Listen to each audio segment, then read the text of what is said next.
Пора собирать урожай огурцов. В хозяйстве Беслана Илиева грядки расположились на 4 гектарах земли. Выращивают здесь огурцы двух лучших сортов – Феникс 640 и Феникс Плюс. Желтый цвет сзади, нас же худел уже. Андрей заморозки цветы, нас худгицна. Все урай елхузлат, ержеш урай яхиже. Еще амбаргу сзади, ажазаж. Нас хахали хажил, здали, а нас юалос. Сбор огурцов начался 2 недели назад. На сегодняшний день здесь трудятся 20 рабочих, которые ежедневно собирают до 4 тонн урожая. Залина Акиева работает в сельскохозяйственном кооперативе «Илиев продукт» с февраля. Никаких трудностей не возникает, признается женщина. Все удобства им обеспечены.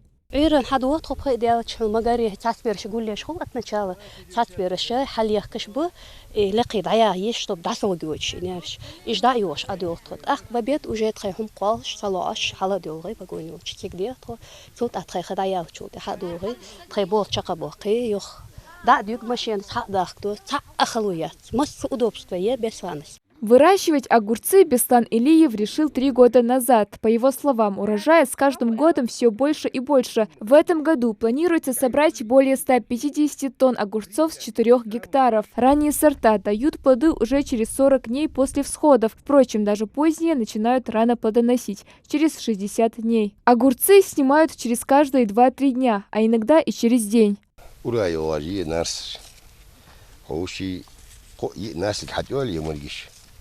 Лагуя нас геолог, кой хотел же абах без головку.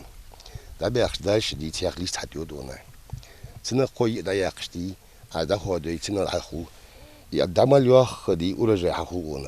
Все же самое главное не количество, а качество производимого продукта, уверен Беслан Илиев. А чтобы урожай вырос хороший, нужен соответствующий уход. Ведь огурцы быстро заболевают и засыхают. Чтобы таких проблем не возникало, здесь зачастую проводится полив и своевременная подкормка. Вся продукция у Беслана Илиева натуральная, без каких-либо химикатов.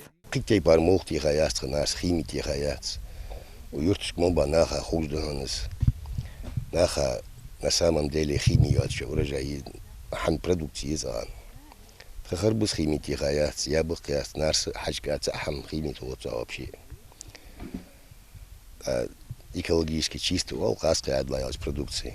Дукнаха ездис. Помимо огурцов, Беслан Илиев выращивает и другие культуры – кукуруза, тыква, картофель, арбуз, есть и ореховая роща. Собранный урожай долго не задерживается, чаще всего забирают прямо со склада. В дальнейшем аграрий планирует расширить производство, посадить новые культуры – помидоры, клубнику и дыню. Малика Измайлова, Сулейман Костоев, Новости 24.